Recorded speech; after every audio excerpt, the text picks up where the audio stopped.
सभी साथियों को नमस्कार। उपस्थित हैं आपके सामने पुनः नए वीडियो के साथ में, जो कि यूपी टेट एग्जाम 2026 के लिए बाल विकास विषय से संबंधित है।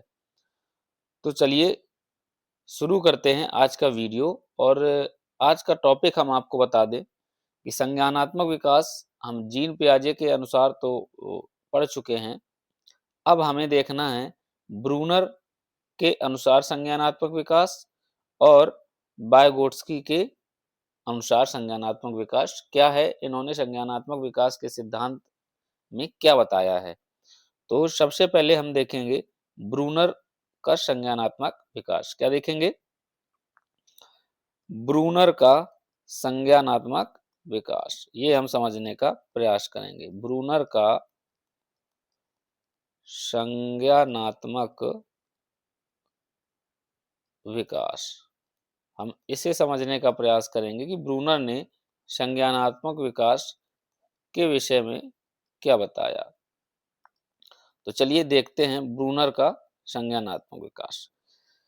तो देखिए, ये एक अमेरिकन मनोवैज्ञानिक थे और इन्होंने अपने सिद्धांत को कितने स्तरों में बांटा? 3 स्तरों में बांटा। कितने स्तरों में? 3 स्तर बताए। कितने स्तर? 3 स्तर बताए संज्ञानात्मक विकास के, जिसमें अगर हम पहले स्तर की बात करें, इधर हम इस तरीके से तीनों स्तर बताएंगे। तो अगर हम पहले स्तर की बात करें इधर, तो इधर साथियों पहला स्तर है क्रियात्मक अवस्था। क्या है? क्रियात्मक अवस्था। क्रियात्मक अवस्था, ये पहला स्तर है, या सक्रियता की अवस्था जिसे कहा जाता है। इसी को सक्रियता की अवस्था भी कह देते हैं। क्या कह देते हैं? सक्रियता की अवस्था भी कह देते हैं। इसकी उम्र क्या होती है? इसकी उम्र होती है जन्म से 18 माह। कितनी होती है? जन्म से 18 माह, ये हमें याद रखना है। इसके बाद दूसरी अवस्था है प्रतिबिंबात्मक अवस्था। क्या है? प्रतिबिंबात्मक अवस्था। ये है ब्रूनर के संज्ञानात्मक विकास की दूसरी अवस्था। इसकी जो अवधि होती है वो होती है 18 से 24 माह। कितनी होती है? 18 से 24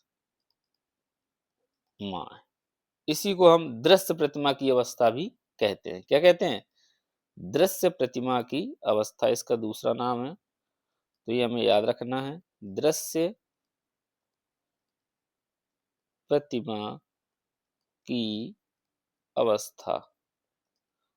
तो ये भी हमें याद रखना है, इसका दूसरा नाम। इसके बाद जो तीसरी अवस्था इन्होंने बताई, ये बताई संकेतात्मक अवस्था। क्या बताई? संकेतात्मक अवस्था। ये थी ब्रूनर के संज्ञानात्मक विकास की तीसरी अवस्था। तो इसकी जो अवधि थी वो 7 वर्ष की अवधि। क्या थी? 7 वर्ष की अवधि। 7 वर्ष की अवधि। ठीक है, मतलब क्या है? 7 वर्ष तक इसकी अवधि होती है। तो ये जो ब्रूनर का संज्ञानात्मक विकास है, इन्होंने 3 स्तर बताए: क्रियात्मक अवस्था, प्रतिबिंबात्मक अवस्था और संकेतात्मक अवस्था। और इनकी जो अवधि थी क्रियात्मक अवस्था की जन्म से 18 माह, प्रतिबिंबात्मक अवस्था की 18 से 24 माह और संकेतात्मक अवस्था की 7 वर्ष तक। ठीक है, अब इसके आगे हम इनको थोड़ा सा विस्तार से समझेंगे कि इन्होंने क्या बताया। तो इन्होंने क्या किया, ब्रूनर ने, कि 2 प्रश्नों के उत्तर जानने के लिए अधिक प्रयास किया था। किस टाइप के प्रश्न थे वो? तो अगर हम प्रश्नों को समझें, किस टाइप के प्रश्न थे, अगर उन्हें हम समझने का प्रयास करें, तो देखिए ब्रूनर ने जो पहला प्रश्न था, नवजात शिशु से लेकर 12 वर्ष के बच्चों का मानसिक विकास कैसा होता है, ये पहला प्रश्न था। कैसा? नवजात शिशु से लेकर 12 वर्ष तक के बालक का विकास कैसे होता है? बालक का मानसिक विकास, बालक का मानसिक विकास कैसे होता है? पहला प्रश्न ये जानने का प्रयास किया, ठीक है ना? इसके बाद जो दूसरा प्रश्न था, शिशु अपनी अनुभूतियों को, क्या था? शिशु अपनी अनुभूतियों को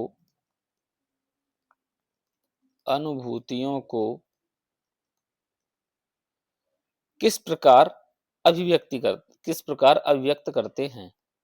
को किस प्रकार अभिव्यक्त करते हैं? अभिव्यक्त करते हैं। तो इन्होंने दो प्रकार के प्रश्न जानने का प्रयास किया और उसी आधार पर इन्होंने अपना संज्ञानात्मक विकास का सिद्धांत दिया, जिसे हम ब्रूनर का संज्ञानात्मक विकास कहते हैं। ठीक है, तो ये दो प्रकार के प्रश्न थे। फिर इन्होंने जब अध्ययन किया तो क्या बताया पहली अवस्था में, इसे हम समझेंगे। तो क्रियात्मक अवस्था में इन्होंने क्या बताया कि इस अवस्था में, किसमें? क्रियात्मक अवस्था में, क्रियात्मक अवस्था में क्या बताया, जिसकी उम्र जन्म से 18 माह होती है, इसको हम समझेंगे। तो इन्होंने बताया कि बालक क्रिया के द्वारा अपनी अनुभूति व्यक्त करता है। ठीक है, क्या करता है? बालक क्रिया के द्वारा अनुभूति व्यक्त करता है, अनुभूति व्यक्त करता है। ठीक है, मतलब जैसे पैर पटकना, जैसे पैर पटकना। ठीक है, दूध की बोतल देखकर शिशु का मुंह चलाना, ये सब चीजें क्रियात्मक अवस्था के अंतर्गत आती हैं। और निष्कर्ष इससे ये निकलता है कि इस अवस्था में बालक वातावरण को अपनी क्रियाओं के द्वारा जानने का प्रयास करता है। क्या निष्कर्ष निकला इससे? कि इस अवस्था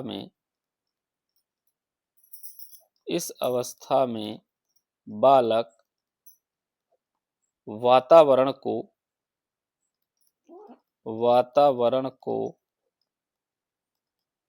कैसे समझता है? क्रियाओं के माध्यम से समझने का प्रयास करता है, क्रियाओं के माध्यम से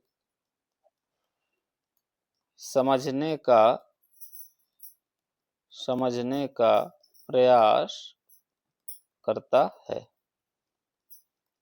ठीक है, तो ये हो गई क्रियात्मक अवस्था। इसके बाद हम दूसरी अवस्था को समझेंगे, जो कि प्रतिबिंबात्मक अवस्था है। क्या है? प्रतिबिंबात्मक अवस्था। दूसरी अवस्था है प्रतिबिंबात्मक अवस्था, प्रतिबिंबात्मक अवस्था। ठीक है, इसकी जो उम्र होती है 18 से 24 माह, 18 से 24 माह। इसी को हम दृश्य प्रतिमा की अवस्था भी कह देते हैं। क्या कह देते हैं? दृश्य प्रतिमा की अवस्था।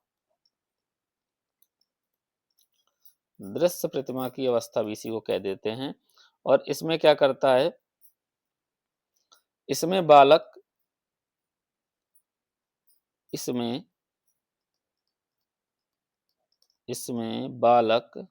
कैसे समझता है? दृश्य, स्मृति या छाया के आधार पर। कैसे? दृश्य, स्मृति या छाया के आधार पर। छाया के आधार पर ज्ञान प्राप्त करता है।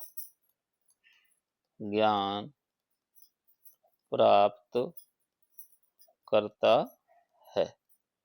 ठीक है। बालक तीव्र प्रकाश, ध्वनि और अचानक अंधेरा इत्यादि से प्रभावित होता है। ठीक है। तीव्र प्रकाश, ध्वनि,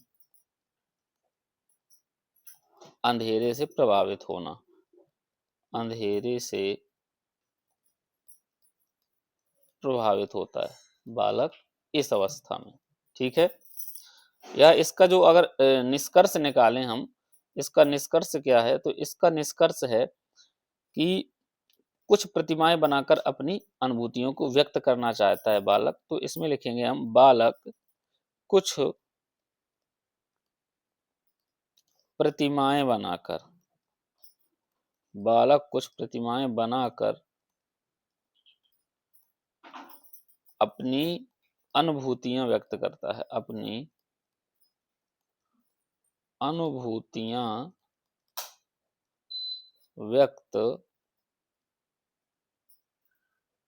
व्यक्त करता है। ठीक है। तो ये हो गया प्रतिबिंबात्मक अवस्था। इसके बाद जो तीसरी अवस्था हम समझेंगे, जो ब्रूनर के संज्ञानात्मक विकास की अवस्था है, तो तीसरी अवस्था अगर हम समझने का प्रयास करें तो संकेतात्मक अवस्था। कौन सी अवस्था है? संकेतात्मक अवस्था। ठीक है। जो इसकी अवधि है 7 वर्ष तक है। कितनी है? 7 वर्ष तक इसकी अवधि है। और इसको अगर हम समझें तो इस अवस्था में बालक संकेत के माध्यम से समझता है। ठीक है। क्या होता है? इस अवस्था में बालक संकेत के माध्यम से समझता है। बालक संकेत के माध्यम से समझता है। संकेत के माध्यम से समझता है। ठीक है। तो इस तरीके से हमने आपको ब्रूनर का संज्ञानात्मक विकास समझाने का प्रयास किया। और अगर हम इसे थोड़ा सरसरी नजर से देखने का प्रयास करें, समझने का प्रयास करें ब्रूनर के संज्ञानात्मक विकास को, तो सबसे पहले अगर इसको देखें तो बालक क्या करता है? क्रियाओं के द्वारा समझता है। क्या है? क्रियाओं के द्वारा अपनी अनुभूति व्यक्त करता है। ठीक है।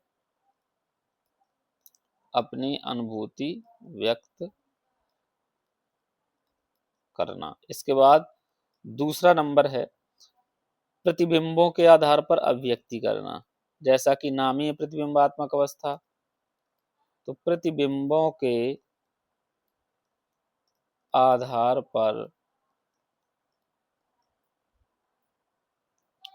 अभिव्यक्त करना, अभिव्यक्त करना। इसके बाद तीसरी है संकेतों और शब्दों के आधार पर अभिव्यक्त करना।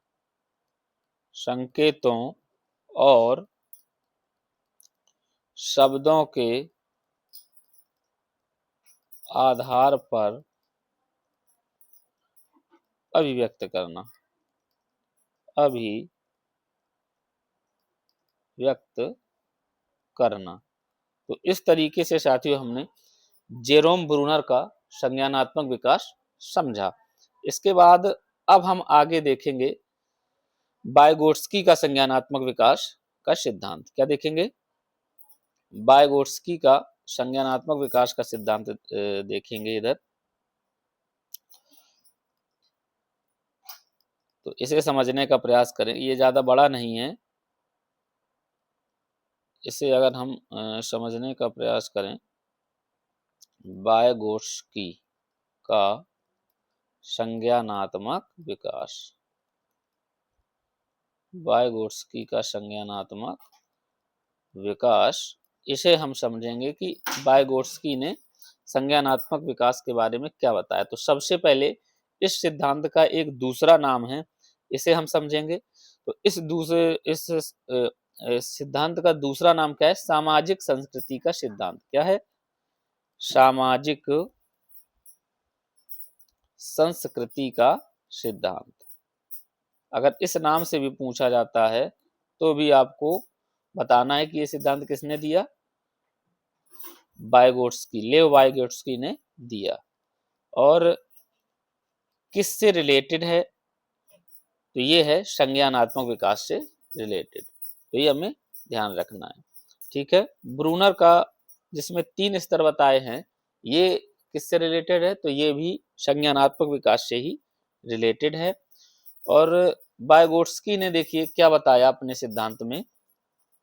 वाइगोट्स्की का संज्ञानात्मक विकास है, ये किस पर जोर देता है? सामाजिक कारकों पर। यह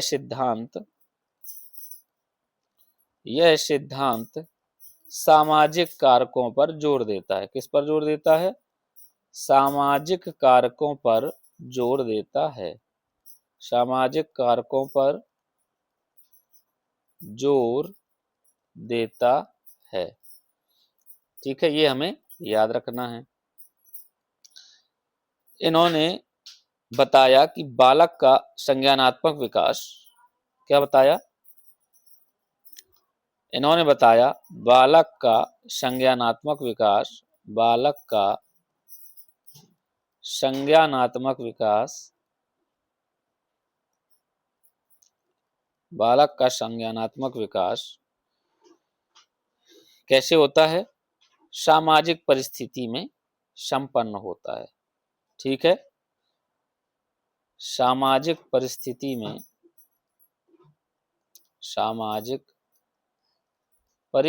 में होता है, ठीक है। और जैसा कि पियाजे ने बताया था कि बालक स्वतंत्र वातावरण की खोज करके अपने संज्ञानात्मक शक्तियों का विकास करता है। लेकिन वाइगोट्स्की ने बताया कि बालक में जो संज्ञानात्मक शक्तियों का विकास है, क्या बताया वाइगोट्स्की ने? वाइगोट्स्की ने बताया कि बालक की संज्ञानात्मक शक्तियों का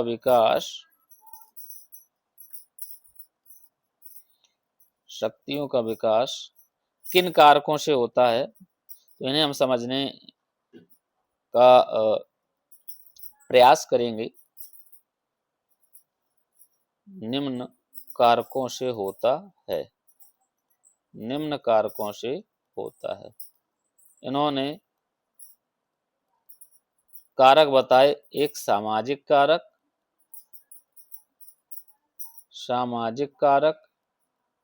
और दूसरा भाषा, ठीक है। ये 2 प्रकार के कारक लेव वाइगोट्स्की ने अपने सिद्धांत में बताए।